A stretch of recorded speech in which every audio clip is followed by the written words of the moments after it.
Yeah. So one thing I was disappointed about the members of the Democratic Party was that, so you know how I mentioned like the DP, the Minju Party is rooting on the glories of the democratization process back in 1980s and 1990s. But I was disappointed by the fact that in year 2019, when this democratization movement broke out in Hong Kong, so I actually went there to Hong Kong and see what was going on. And I could see that it was a really peaceful protest in the beginning. And the Chinese riot police came in and they just cracked down all these demonstrations. And so I was there standing, so I was witnessing all these stuff, and I acted like one of those in May 18th in 1980. One of those foreigners there witnessing and telling the media what was going on. So I put those photos and videos on my Facebook of what was going on. And I came back to Korea, and then I was a member of the Bareunmirae Party, and I told the members of the Democratic Party. So the people of Hong Kong are at risk right now. And when I visited in Hong Kong, some of them were singing the songs from the May 18th Gwangju democratization movement. They translated the song to Cantonese and they were singing the song. So for me, it almost sounded like they were calling for help, you know? And so I told the guys in our Congress saying that we should definitely help them. Because, I mean, after the Gwangju massacre, wasn't the DP always saying that Gwangju democratization movement had to be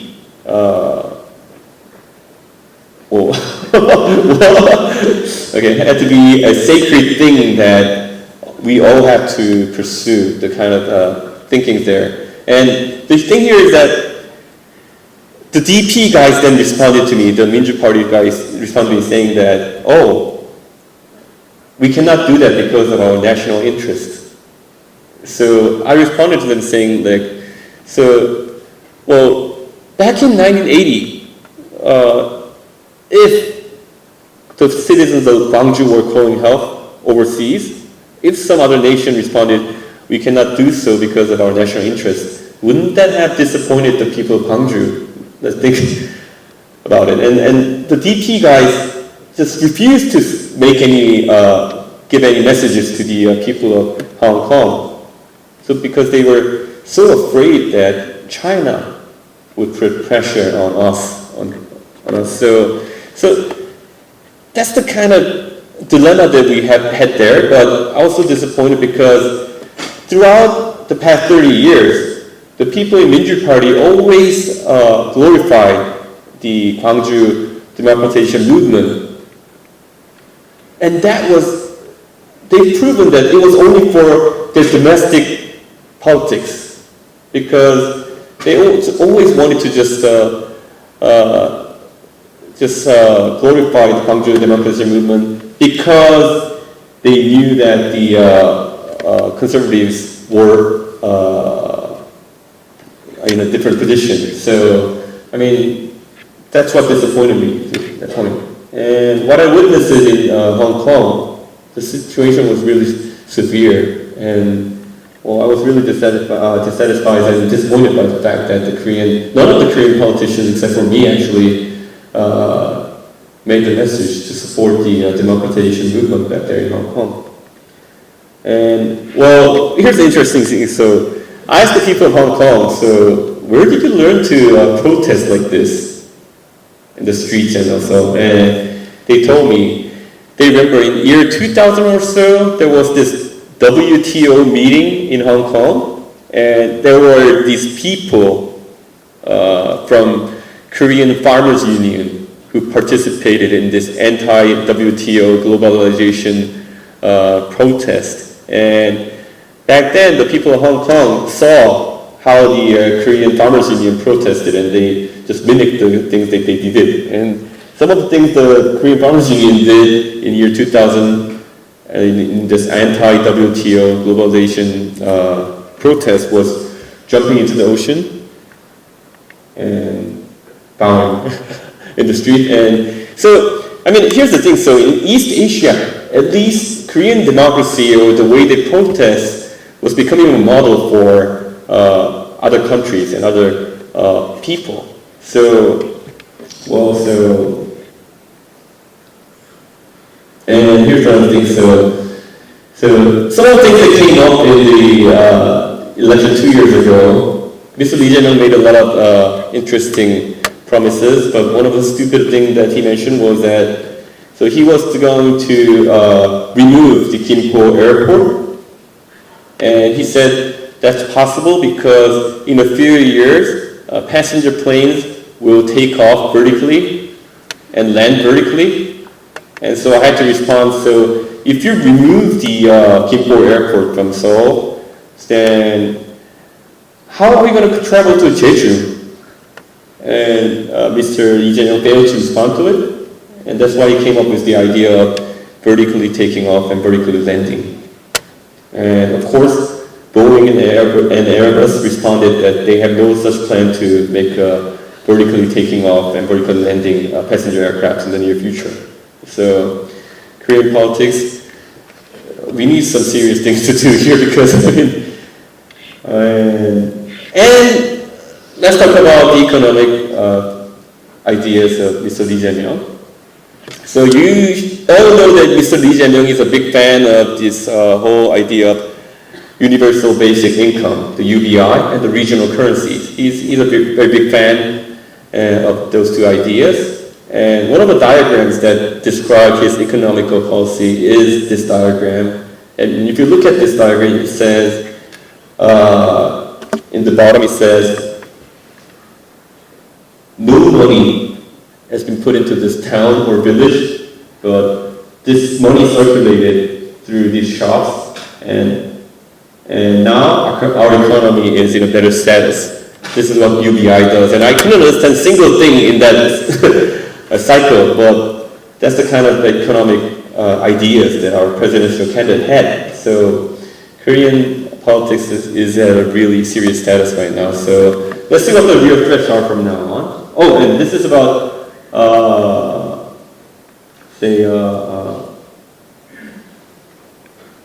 let's just skip this one. So winter is coming, so we are at a very a serious status right now, and let's name a few things that you might want to know. You would have not seen these on the media, but let's see. So are we making preparation for the irresistible future threats? Let's see. So did any one of you hear about the upcoming gender ratio problem or threat that we are facing here? So here's this simple statistics saying that average age difference between Korean male and female in their first marriage is 2.9 or 2.8. Korean male tend to marry female who's 2.8 years or 2.9 years younger than them. You know that's because of the mandatory military service that we have. And well, then which means that men are likely to marry women 3 years younger than them. And if you look at the statistics now, so this is the birth count for every single year by gender. And see, in year 2000, any one of you here were born in year 2000? Any one of you? Yeah, then the male population who were born in year 2000, you guys are really screwed, you know, because again, if you look at the numbers, in year 2000, 330K boys were born. And of course, 300K girls were born that year. So there's not too much of a gender ratio problem there between the two among the same age. But if you look at, so males who were born in 2000, they are likely to marry someone who were born in 2003. So if you look at the numbers, it's 230K for the woman, which means that 330K men are facing 230K women there. And well, if you go by the tradition, it's very likely that at least 100,000 Korean male have no Korean female to marry. So it's a big number actually, 100,000 Korean male in that state. So, well, what's our resolution to this? How are we going to respond to this? Because 100,000 unmarried male in the society every year, that would be a very, it's going to be a turmoil for the society. So, and someone mentioned, why don't we propose an international marriage at a large scale? So usually Korean male in rural areas, they tend to marry women from Southeast Asia, namely Vietnam and say Cambodia and these countries. But if we are to solve these problems through international marriage, then which means that we're going to have at least 100,000 Vietnamese women marry these Korean male. But the thing here is that then what's going to happen to Vietnam? So I think this is not realistic. So this problem is going to arise within 4 or 5 years because people who were born in year 2000 are already at age 24 or 23. So within 5 years, they're going to enter this whole space of marriage and looking for a job. So this is going to be a big problem because actually I could not come up with a solution myself. So I'm not sure if any of the politicians are actually thinking about this, but this is going to be a big threat because 100,000 people who are willing to marry but cannot find a partner is very serious because like 100,000 male, that's like 10 divisions of armies. So it's going to be a big turmoil for our society. And so, well, there are other things, other challenges that we are facing in this transition period. Let's say, you know how in Korea you have to buy licenses to become a cab driver, and it's different from place to place. But in Seoul, you have to pay at least 80 million Korean won to buy this license plate, and in some other places in say Gyeonggi-do, you have to pay something like 300 million to pay drive a cab in those areas. So here's my question. So have you ever thought about what's going to happen if self-driving technology is to be in place? Then what would happen to these license plates? So many people who travel to Korea ask me, why is there no such car sharing services like Uber in Korea? Then I would respond to them, there has been a period where there was these similar carpool services in Korea, but it all like stopped within 2 years. And they would ask me why, and I say, oh, because the taxi drivers were so upset about it because the value of their license plate would go down rapidly, so they decided to burn their cabs and burn themselves even to stop such services starting. So let me ask you, so now in Korea, an average cab driver earns, say, 50 million a year because he owns this driver license plate. And if self-driving technology was to be in place, then if the self-driving cabs are to be in place, then what would be the value of the license plate? It's going to go higher than its current price because the self-driving taxi would operate more and more and earn more. So, well, if you think about it, an average cab driver now earns 50 million won. So maybe a self-driving taxi would give them more revenues than that, namely, say 100 million. In that case, what's the worth of a real estate property that gives you 100 million revenue a year in Korea? It's at least, say, like, I would say 3 billion won, which means that the price of the license plate would easily go up to somewhere between 2 billion or 3 billion. So So here's the thing. So there are these questions that we have to answer in the society. So if these self-driving cabs are to be in place under the Korean current system, are we going to allow these plates to be used on these current license plates to be used in self-driving cabs? If we allow so, these taxi drivers will earn at least 33 billion won by just running their own self-driving cab. But if we don't allow so, then these guys are going to burn themselves again. It's a serious question that we're facing here. And Korea is not ready for these kind of debates and discussions. Well, you can think of other jobs also, say, namely pharmacists. Yeah. If you walk up to a pharmacy, what's in a Korean pharmacy that AI and robots cannot do? We can easily build a self-bending drug machine, and we can easily build a machine that tells you how to take those pills. And so there's nothing that a pharmacist can do and an AI and robot cannot do. But are we going to allow these licenses to be kept, by the pharmacists? Which means that if you let the pharmacist keep that license, which means that the pharmacist sitting at his home or her home just earn billions of won of money every year.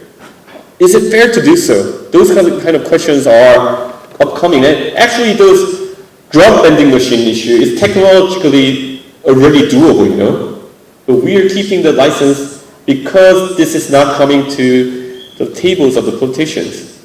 But is it fair to do so? Because, some people can just earn money with their licenses.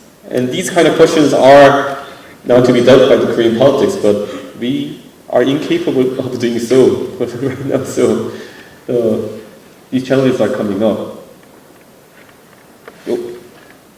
Well, and let's think about this Korean military also. You know how the President Yoon, in his promises and his platform, he mentioned that he's going to increase the wage of the average Korean conscripted man to 2 million won a month. Well, it's a good idea, not a bad idea, because people of my age, when they were in conscription, they were paid something like 100,000 won per month. So there are people who are dressed up in military uniforms, but yeah, at least they finished their services. But yeah, so ever since we started paying 2 million won to our soldiers, it's too expensive for us to keep them in perimeter defense positions, because we have an army size of 480,000 right now, which is down from 650,000 in the 1990s, which means that the lower birth rate it gets, then we would have to shrink our military more and more. And it's very expensive for us to keep most of the personnel on the border defense line, which means that we would have to shrink the number of the people who are put into perimeter defense and border defense. DMZ is like the only place after the India-Pakistan border that keeps so many soldiers in the border. So the numbers amass to 100,000 men in the perimeter defense. And now here comes the question. So can Korean politicians decide to pull our personnel, pull out the numbers from the DMZ border defenses? I say no, because when President Moon Jae-in was in his office, he tried so, and the Conservative Party says, oh, President Moon Jae-in is finally giving up border defenses. That was the remark they were making, and President Moon could not do so. But let's say we are now facing a situation that is no longer a choice that we make, but it's the must thing that we do, because the numbers of personnel we can afford is going down to 200,000 in 15 years. So we have to shrink the number of military by half. So these kind of things, decisions, and this kind of choices that we have to make is coming in the near future. So we have to come up with ways to come up with a resolution within the area of politics. So these are the kind of threats that I would mention. Running out battery, I think. Okay. Well, so my lecture ends with the saying, we are open to discussions, and if you want to participate in these discussions, please join the Reform Party. And I really think that more and more younger generations from Korea should try to participate in politics itself, because, I mean, I am of age 40 right now in Korean age, but people call me a young politician. This should not happen anymore, because, well, some even mentioned that Mr. Han Dong-un is a young politician, but he's 12 years older than me. So this is only happening in Korea. So people of younger generation should try to join politics, because I may be the youngest prominent figure in Korean politics, but I also am not familiar with the thinkings of the people in their 20s and 30s, because I have 20 years of age gap between me and a college freshman. So you do need some people to represent yourselves, you know. So please feel free to join our party and participate in politics yourself. Yeah. So there's this provincial, regional election coming up in 2 years, and the Reform Party is always welcoming you to become our candidate. And I'm pretty confident that if you choose so, and if you choose to run for a district council member in Gwanak district, you would win as a student of SNU. So yeah, I mean, that should be a model in Korean politics, because I was invited into politics by President Park Geun-hye, but as I told you, I was never such a person who was so much into politics. I was a computer programmer, so I did not study so much about politics until I actually went into politics. But you guys had a better education than me in the area of politics and say social studies and these kind of things. So you should definitely look into becoming a member of a party and maybe participate in elections and politics, because I mean that's a better future for Korea, I would say. And please do join me for questions and answers Q&A session. So yeah.